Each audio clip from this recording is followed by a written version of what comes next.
They say Davido is the O1 of Afrobeats. But what if I told you it's all a carefully constructed illusion? From fake fanbases to online bullying, Grammy desperation to PR stunts, this isn't hate, this is the truth Trending Whispers was made to expose. Davido once said he wasn't chasing Grammys. That if you win Headies, you should be proud and carry 'em they go. Africa, Lion King. Bro, do your music. If not Headies, you win Headies. Go your way. But after Timeless gave him his first Grammy nomination, everything changed.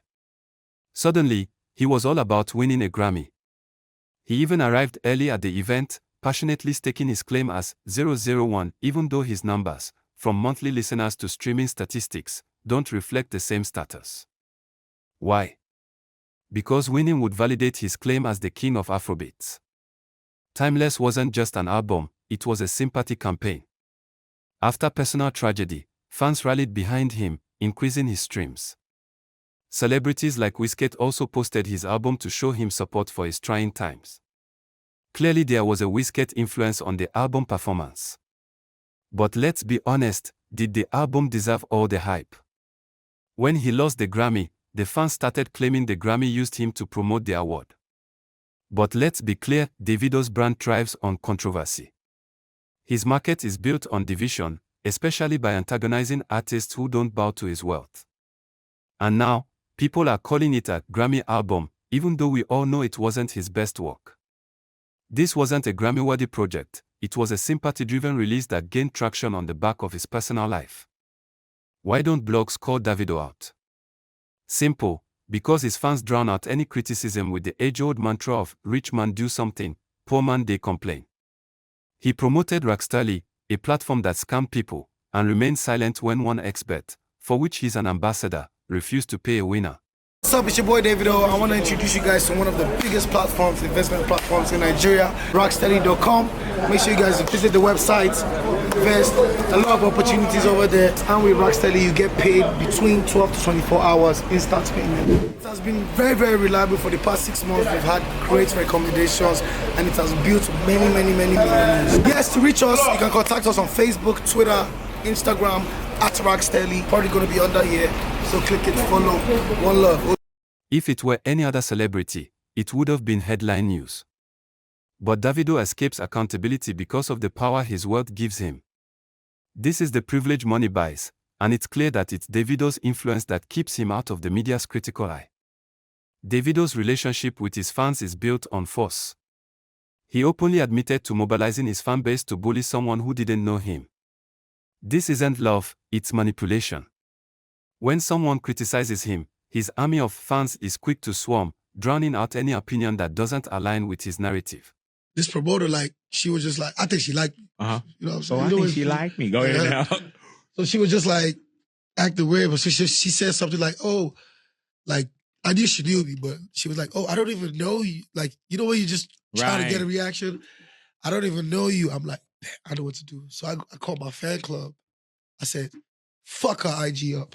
Bro, she had 50,000 comments. Oh, yeah, hell yeah. You die. Who hit you? They talking about that. She called me saying, yo. They was like, it's God. If you can't buy love, you bully people into submission.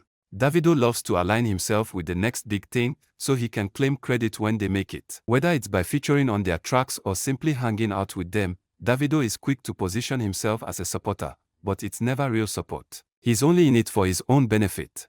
And when the new stars rise, he's the first to take a piece of the credit. Despite his claims of wealth, professionals have called him out for owing them money for their work.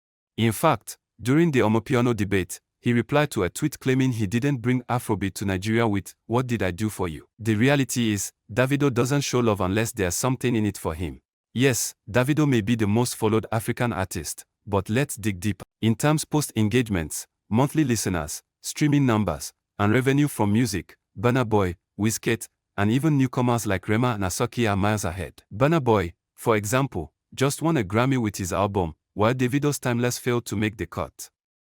Yet, Davido remains quick to call himself 001, as if popularity and wealth are the only measures of success. The truth is, his music doesn't connect the same way his peers do. Fans are quick to say, it's because of his lifestyle, but in the end, real legacy is built on music, not wealth. Dami Crane also accused Davido of bringing him to his Atlanta house under false pretenses. He claims Davido convinced him to move there, promising a label deal with Sony after they reached out about signing Dami Crane. But Davido ruined that deal, leaving him in a worse position. Dami Crane wasn't just hurt by the betrayal, he was left to fend for himself, with no backing and no deal to help his career. This is the real side of Davido, using people for his own gain.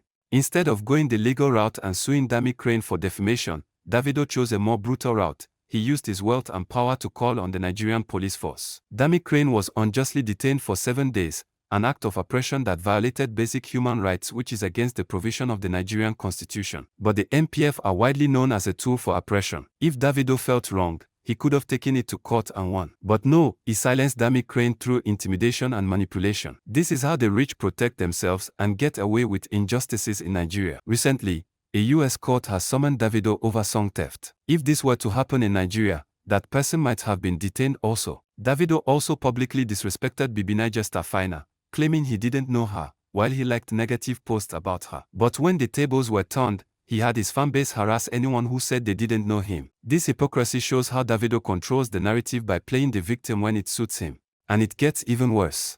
During an interview, Davido called artists like Burna Boy, Rema, Asoki, and Fireboy new cats, and not in a positive light. He belittled them while aligning himself with Wizkid, who's clearly ahead of him in terms of success, but did not use same energy to mention Olumide's name when he was talking about the missed opportunity of a missed song. Now, Davido is back with his 5 Eve album, and fans are already calling it Grammy-worthy. But let's be real, it's all another PR stunt. He's trying to emotionally blackmail the Grammy committee once again through the fans tagging it a Grammy-worthy, using his personal life to push the album's narrative. But here's the truth, the best track on the album is the one with Omale. Let's be honest, Omale is the reason the album is doing well. His unique sound and talent are what made the track stand out, not Davido's first hype. Without Omale's influence, this album wouldn't be getting the attention it's getting right now.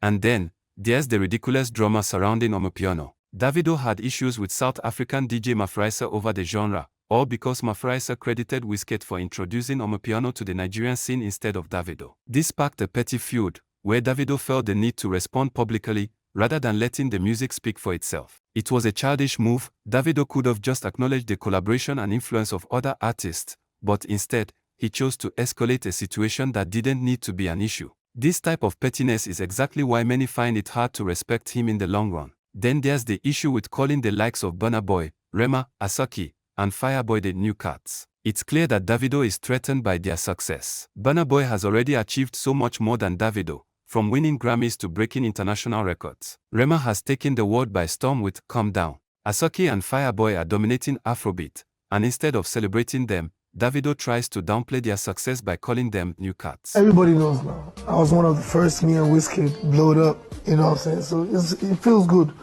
you know what I'm saying? Seeing that, then it feels good also seeing the new cats coming up, you know what I'm saying? Like Burna Boy, Rema, Fireboy. But here's the reality, these artists have the numbers, the accolades, and the respect that Davido only wishes he could command.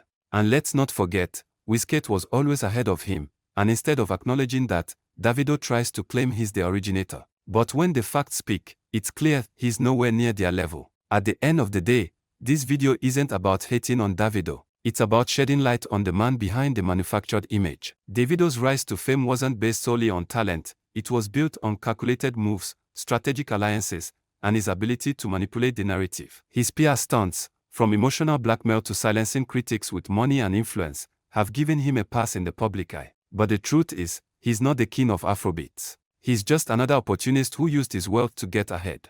And until he acknowledges his flaws, stops bullying people, and learns the value of true talent over wealth, he'll never truly earn the respect of those who matter. If you think Davido deserves more scrutiny for his actions, hit that like button and share this video. Let's keep this conversation going, because no one else is saying it. This is Trending Whispers, where the truth is always louder than the lies.